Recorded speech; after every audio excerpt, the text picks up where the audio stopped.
हरिओम।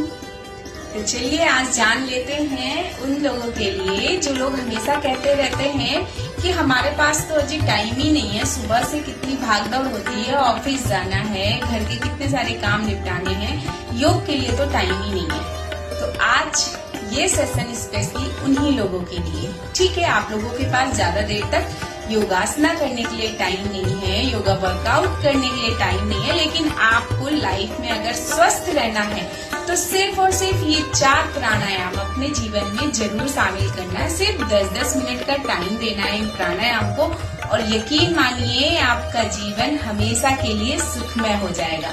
तो इन सब में पहले प्राणायाम का नाम आता है नाड़ी शोधन।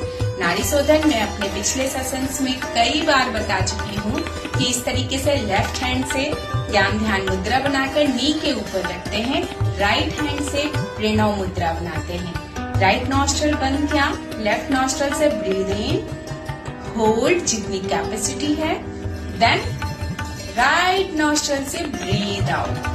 बिल्कुल धीरे धीरे, बिल्कुल आराम आराम से इस प्रैक्टिस को कम से कम 10 मिनट तक करना है। इससे आपके फेफड़े भी स्वस्थ रहेंगे, आपके लंग्स भी स्वस्थ रहेंगे, आपका ब्रीदिंग सिस्टम पूरी तरीके से स्वस्थ रहेगा, आपकी सारी नाड़ियां एकदम क्लीन हो जाएंगी।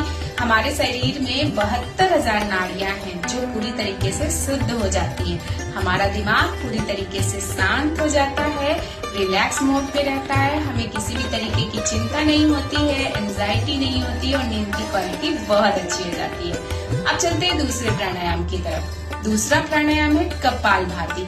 इस तरीके से आप दोनों हाथों से ध्यान मुद्रा बना लीजिए या फिर इस तरीके से अपने नीज के ऊपर हाथों को प्रेस कर लीजिए। अब कपालभाति में आपको सिर्फ और सिर्फ ब्रीथ को एक्सेल करना होता है, इनहेल नहीं करना होता है।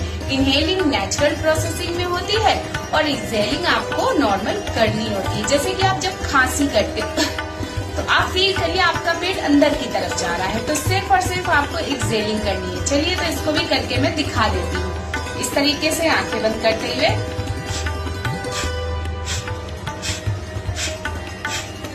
तो इस प्रैक्टिस को भी आपको कम से कम 10 मिनट तक जरूर करना है। ये आपके शरीर के अंदर जो भी जितने भी विषाक्त पदार्थ हैं, जितनी भी गंदगी है, उन सबको बाहर निकालता है। आपके डाइजेशन सिस्टम को पूरी तरीके से इम्प्रूव होता है और आपको कभी भी कब्ज नहीं होगा।